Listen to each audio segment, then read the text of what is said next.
The 5:42 p.m. A train groaned into Chambers Street, like it did every weekday, its metal doors sighing open to release the stale breath of 1,000 commuters.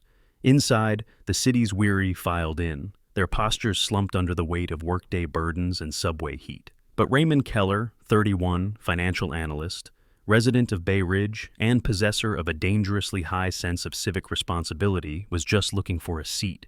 He spotted one at the far end of the car, near the last door, strangely vacant while the rest of the train was packed shoulder to shoulder, and slid into it without thought, wedging himself between the chipped wall panel and the indifferent shoulder of a college student wearing headphones. But as his hand moved to tuck his briefcase between his knees, his fingers brushed something rigid lodged between the seat cushion and the wall, a thin, slightly curved edge, like the lip of a folder. Curious and half distracted, Raymond shifted his weight and tugged it loose, revealing a standard manila envelope with no markings, no postage, no name, no logo, just a faint smudge of something dark near one corner, and the impression of contents that didn't quite lie flat inside. He turned it over once, hesitated, then cracked the metal clasp and peeked inside, expecting maybe an errant resume, medical records, or even divorce papers lost in the shuffle of some other commuter's miserable day. But what he saw instead jolted through his spine with the cold clarity of pure fear, glossy photographs of documents he didn't understand, one bearing the seal of the U.S. Navy, another marked with red stamps he only recognized from Cold War thrillers, confidential, property of NOC, and in one corner, barely visible under the fluorescent flicker, a watermark. Copy 1 of 3, he looked around, suddenly aware of how alone he felt despite being surrounded by people. No one had noticed him, or if they had, they didn't care, but the envelope in his lap felt radioactive. Still, he couldn't resist flipping through, each photo more surreal than the last.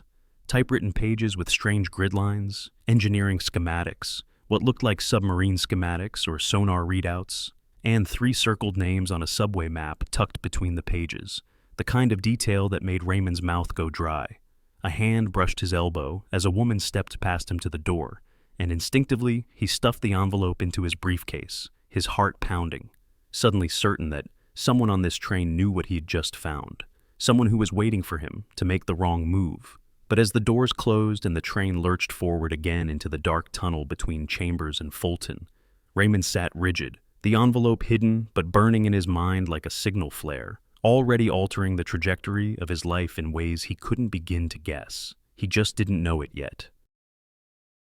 Raymond Keller couldn't stop glancing at his briefcase for the rest of the ride home, as if the manila envelope inside had grown fangs, or might suddenly ignite, drawing every eye on the train toward him with sirens and flashing lights.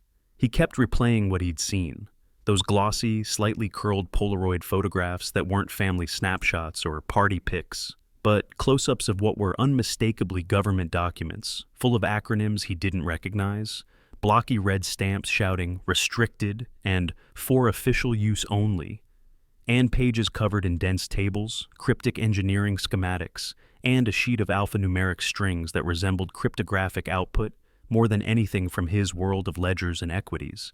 He had seen some weird things working in finance, but this felt like something cut from a le Carre novel, and yet it was real, tactile, and now resting only inches from his thigh.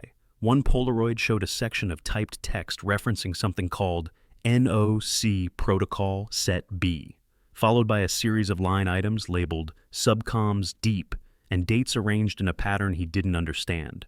January 1979, August 1981, October 1982, each followed by a 3-letter abbreviation like DRY, DUW, and ASH.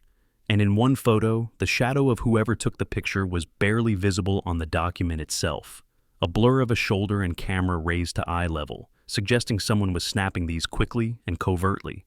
Beneath the stack of photos was a folded subway map, the kind you'd get from a station attendant or print off the MTA website, and on it, 3 stations had been circled in heavy red ink: Roosevelt Island, York Street, and Chambers Street, each marked with a timestamp scrawled in ballpoint T.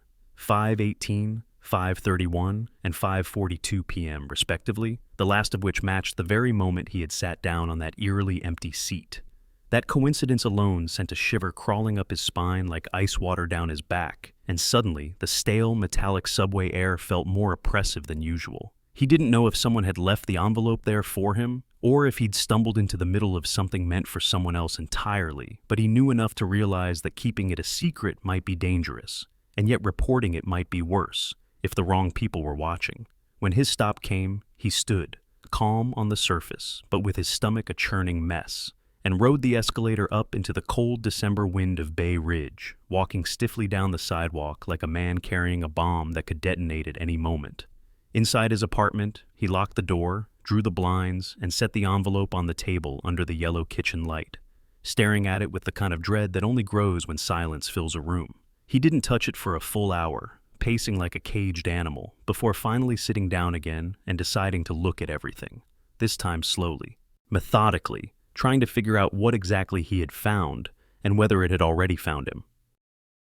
Raymond spent the next several hours drifting in and out of the same looping argument with himself, pacing across his cramped Bay Ridge apartment like a man trying to walk off a fever, the manila envelope sitting on his kitchen table like a radioactive core he couldn't bring himself to touch. He kept telling himself he was a numbers guy, a spreadsheet pusher, someone whose biggest ethical dilemma up to this point had been whether to report a coworker for insider tips, whispered at happy hour, not a man qualified to navigate matters that smelled unmistakably of espionage. But every time he tried to shove the envelope back into his briefcase and pretend the day had been normal, he'd remember the words stamped across the top of the first document in one of those Polaroids, property of Naval Operations Command, and a dense metallic unease would crawl through his stomach, as if he were trespassing somewhere forbidden just by having seen the phrase. The Navy didn't casually stamp things that way, not unless they mattered, and if they mattered, then someone would certainly notice they were missing. He poured himself a drink, then another, then stopped halfway through a third, because he knew he needed a clear head, and with each passing minute, he felt more certain that taking the envelope home had been a catastrophic mistake, the type that toppled dominoes he couldn't yet see, and finally, near midnight, driven by equal parts fear and a desperate need for someone else to share the unbearable weight of the decision, he picked up his phone and called his cousin Eric, a logistics coordinator stationed at Naval Base Norfolk, a man who had once joked that his job was half paperwork, half babysitting sailors too stupid to fill out forms, but who, in Raymond's mind at this moment, was the closest thing he had to a lifeline. When Eric answered, groggy and irritated, Raymond launched into a clumsy, half-whispered summary. How he'd found an envelope on the subway, how it wasn't addressed to anyone, how he'd opened it and found Polaroids of what looked like real classified documents and a subway map marked like a treasure hunt drawn by a lunatic, how he didn't know what any of it meant but felt it meant something bad. There was a long silence on the other end of the line, the kind that stretches until it feels like a physical pressure on the chest, and then Eric exhaled sharply and said, "Jesus, Ray, you shouldn't even be telling me this." His voice suddenly awake and razor steady, the easy humor stripped from it. Raymond asked what he should do, whether this was something he should report or something he should bury, and Eric responded with a sentence that froze the room around him. "Look, cuz, something like this, depending on who hears about it first, it could either get you killed or promoted, but doing nothing will get you in the worst trouble of all." And with those words echoing in his skull like a struck bell, Raymond realized that there was no version of tomorrow in which his life remained the same.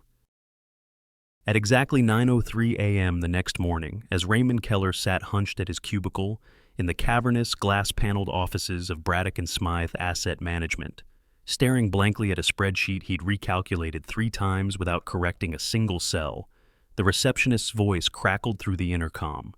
"Mr. Keller, there are 2 gentlemen here to see you," and before he could reply or even blink, 2 sharply dressed men in dark suits appeared beside his desk, with a kind of quiet authority that didn't ask for compliance but expected it as a given.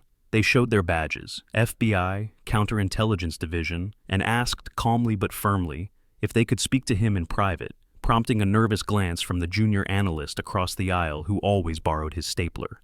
In a soundproofed meeting room down the hall, under the hum of fluorescent lights, Raymond pulled the manila envelope from his briefcase like a confession, placing it gingerly on the table between them as if it might bite. The agents, Special Agents D'Angelo and Merritt, slipped on gloves and began unpacking it with practiced precision, their eyes flicking over the Polaroids, the subway map, and the alphanumeric codes with a level of intensity that confirmed, more than any words could, that Raymond had stepped into something real and dangerous. After a tense silence, Merritt finally spoke, tapping a photo of the document with the NOC heading. Naval Operations Command. These aren't just classified, they're compartmentalized. Submarine communications protocols, layered encryption systems, acoustic burst transmission logs. This is Cold War playbook stuff, he said, with a tone of professional alarm. Stuff we still use in certain corners, which makes it more than outdated. It makes it actively dangerous in the wrong hands. D'Angelo flipped one of the photos over and pointed to a barely visible watermark under the artificial light. 3 words that twisted something in Raymond's gut. Copy 1 of 3. The implication was immediate and terrifying. If there were 3 copies, this envelope represented only 1/3 of a larger coordinated breach. And if someone had left it on a subway seat, either it had been an accident, or worse, a signal, a part of a dead drop system, one that now might be compromised. The agents asked Raymond a dozen questions: exact time, exact location, number of passengers nearby, any unusual behavior, whether he was followed, and all the while jotted notes in tight cursive while shooting each other coded glances that hinted at urgency, dread, and something unspoken. By the time they concluded the interview, Raymond had signed 2 forms, one acknowledging his role as a cooperating civilian witness, and another under the Espionage Act, warning him that unauthorized disclosure of what he'd seen could result in criminal prosecution. As the agents packed the evidence into a locked case and stood to leave, Merritt paused, looked Raymond dead in the eye and said, "You may have just stumbled onto the tail end of an operation that's been running under our noses for years. We'll be in touch soon." And just like that, they were gone, leaving Raymond alone in a room that suddenly felt colder, smaller, and connected to a world he'd never imagined he was part of. By the following week, the Federal Bureau of Investigation had initiated an intelligence operation under the codename Bronze Track, a counter-espionage dragnet designed to root out the suspected mole activity linked to the mysterious envelope Raymond Keller had discovered. Using the 3 subway stations circled in red ink, Roosevelt Island, York Street, and Chambers Street, as geographic anchors, the FBI deployed a rotation of undercover agents, surveillance techs, and plainclothes operatives across multiple train lines, focusing particularly on the F line and its intersecting transfer routes. Theorizing that the dead drop pattern might occur at regular intervals between specific cars or stations. In coordination with MTA officials sworn to secrecy, the Bureau accessed platform security feeds, overlaid subway schedules with time-stamped clues from the envelope, and assigned daily rotations of agents disguised as commuters, suits carrying laptops, old men in Mets caps with grocery bags, young women in workout gear pretending to scroll through phones, all carefully choreographed to observe, record, and intercept without detection. For 5 long days, nothing happened. No exchanges, no odd behavior, no retrievals, just the endless churn of New York's subway system, swallowing and regurgitating thousands of indifferent lives every hour. The tension began to build within the task force, agents growing frustrated, field reports filled with statements like "no movement, dead lead," "zero engagement," and some began to speculate whether the envelope had been a discarded relic, its signal long dead, or worse, a misdirected plant from a foreign service testing for leaks.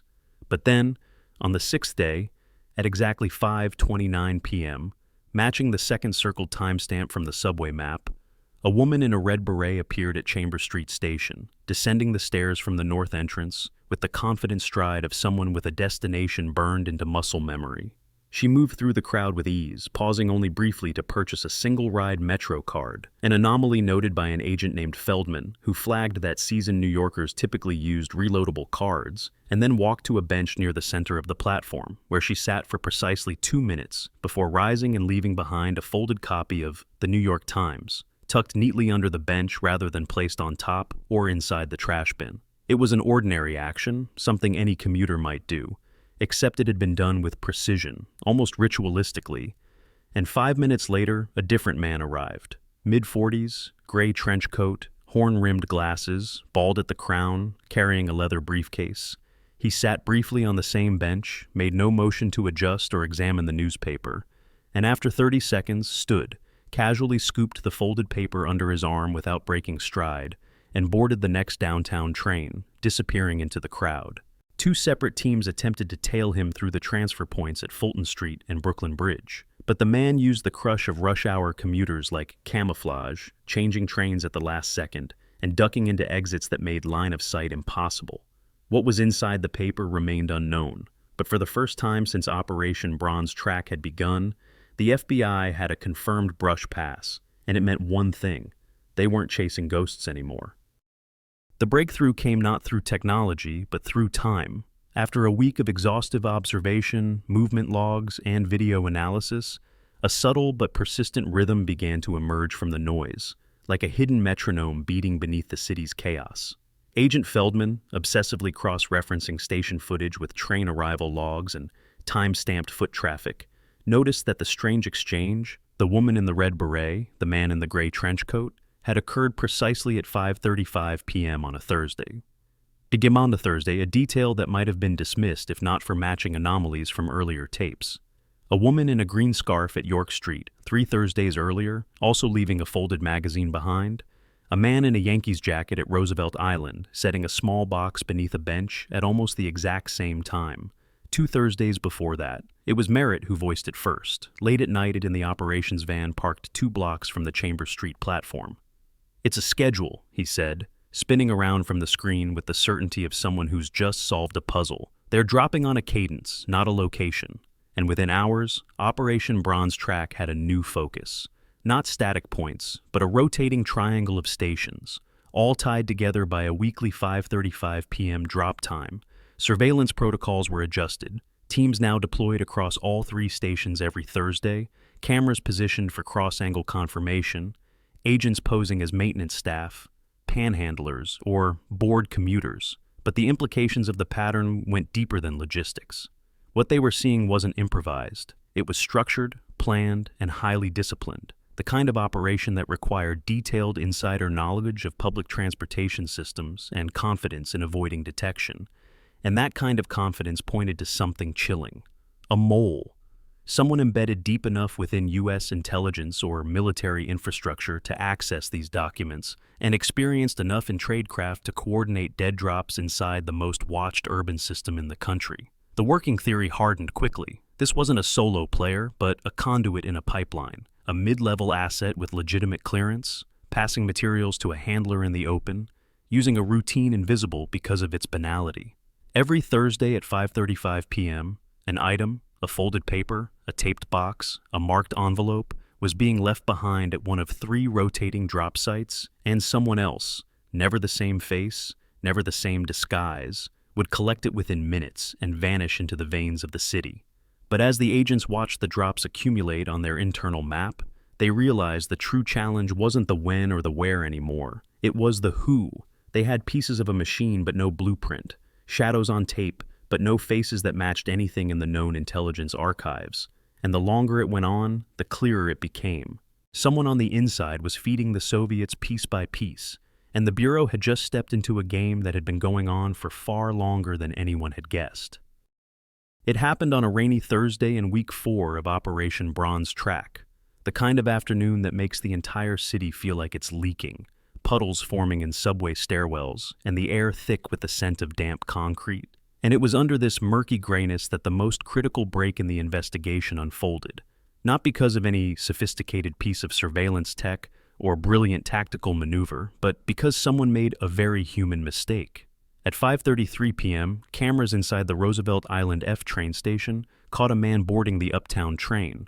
White male, mid-30s, short-cropped blonde hair, wearing a brown windbreaker and carrying a slim briefcase. And while his face didn't match anyone in the Bureau's databases, his behavior raised red flags immediately. He moved with mechanical intent, sat down in the second-to-last car near the rear-facing seats, and within 60 seconds of sitting, leaned over casually to tie his shoe, his arm reaching far beneath the seat to perform a subtle, practiced motion, then straightened and settled in with the blank expression of a man just riding the train like everyone else. It was standard dead drop behavior. Place the item, then leave it for retrieval. But this time, something went wrong. When the train reached the 34th Street station 20 minutes later, and the man exited among a cluster of commuters, Agents monitoring the interior feed saw it instantly. He left the package behind. He hadn't retrieved it or signaled anyone else to do so. It remained taped under the seat, small and rectangular, wrapped in thick brown paper and affixed with a strip of gray duct tape barely visible against the train's underseat paneling.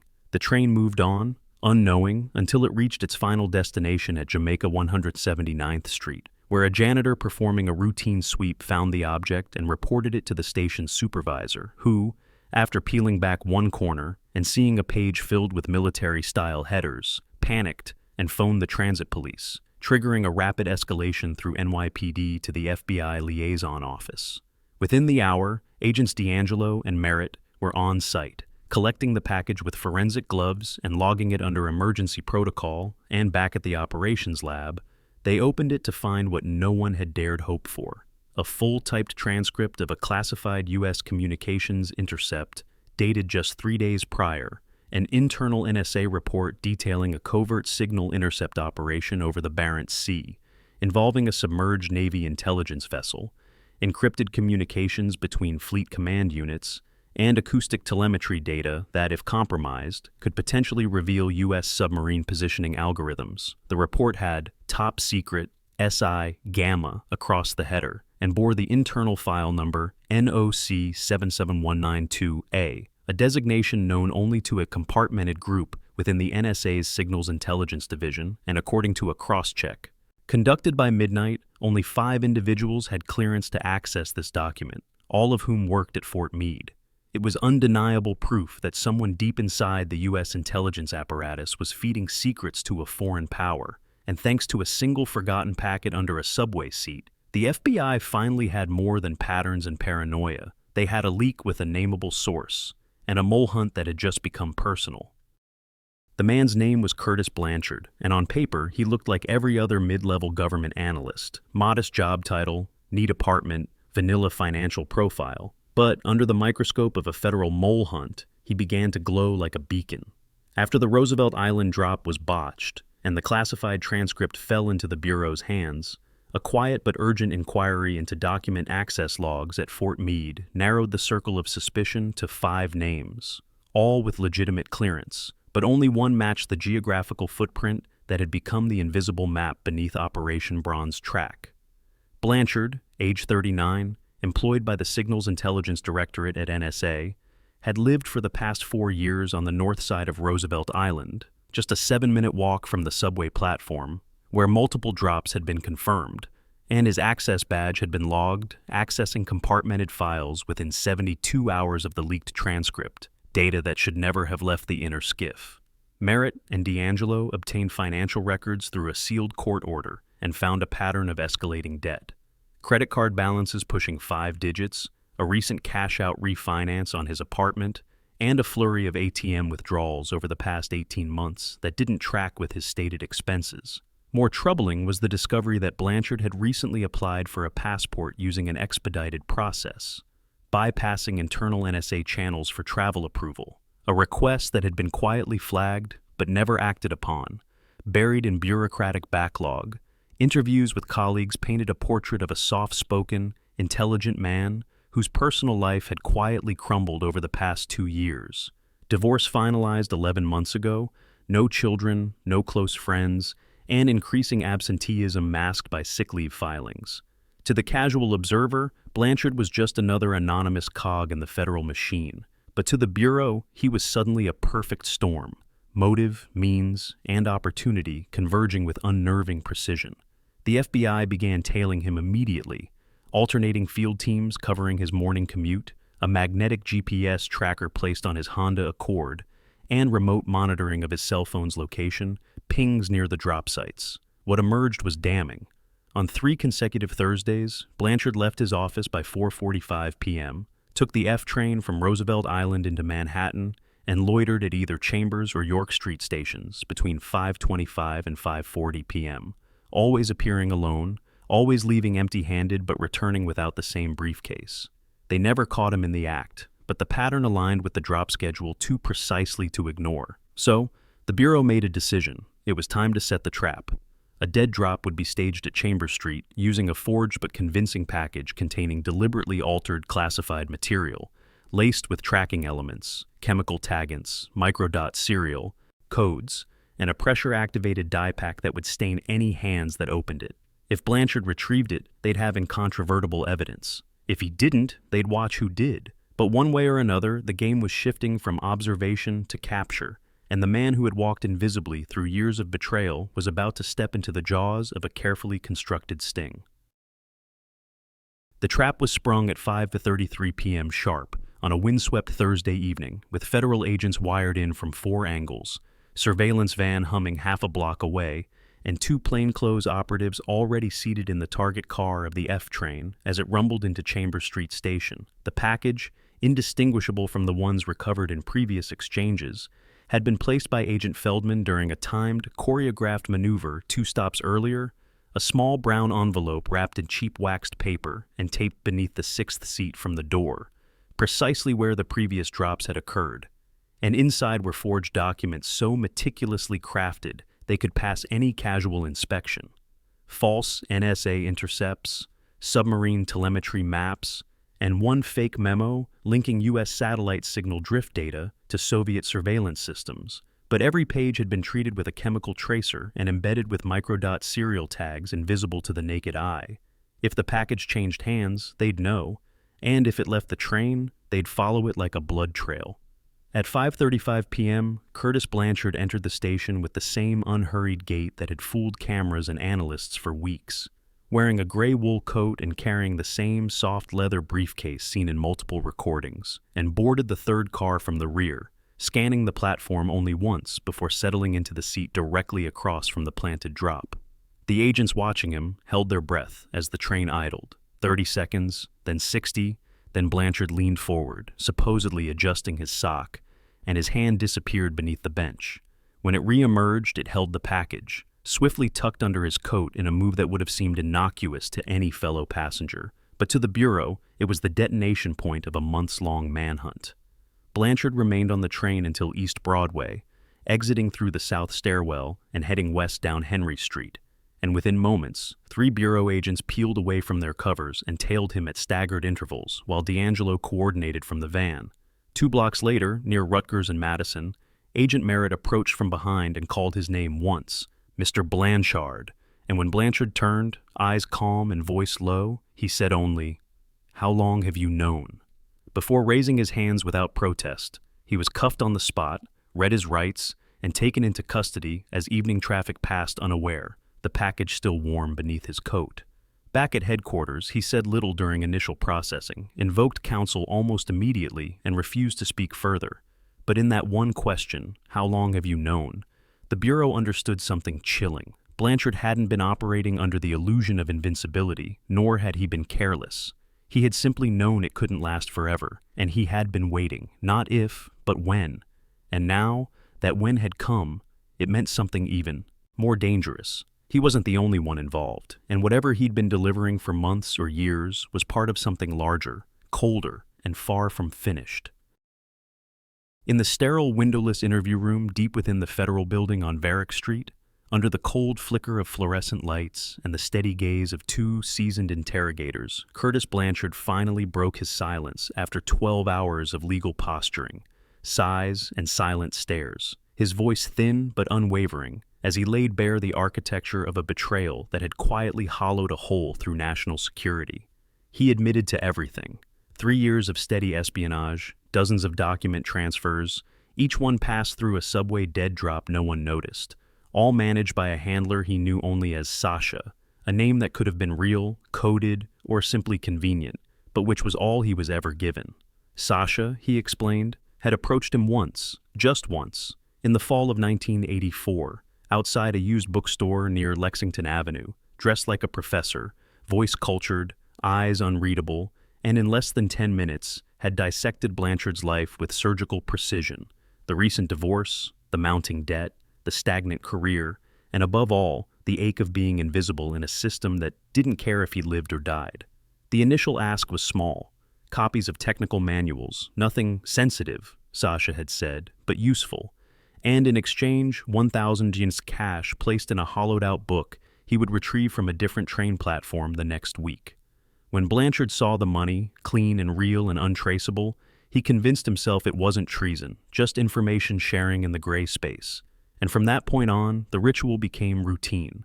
He would photograph or transcribe sections of documents he had access to during his shifts at Fort Meade, slip them into a plain envelope, or tape them beneath his seat during his evening commute. And Sasha, or one of his unknown collectors, would retrieve them minutes later without so much as a glance. No face-to-face meetings, no phone calls, no names, just drops and pickups. Thursdays at 5:35 p.m., always at one of 3 rotating stations, a schedule developed early and never deviated from. Blanchard had never known who else was involved, how the documents moved beyond Sasha, or even what country Sasha worked for, though, by his own admission, it wasn't hard to guess. The system was simple, elegant, and almost completely invisible, buried in the noise of one of the busiest transit systems on Earth, a perfect cover for quiet treason. And if not for the manila envelope left wedged beside a subway seat and the commuter who decided it was worth a second look, the operation might have continued indefinitely. Blanchard pleaded guilty to multiple counts under the Espionage Act and was sentenced to 24 years in federal prison without the possibility of parole. But Sasha, if that was even his real name, was never caught. No fingerprints, no surveillance footage, no credible photographs, and no trail. He had vanished, either back to the shadows he came from or into another city, another system, already building the next ghost network beneath the surface of someone else's ordinary life.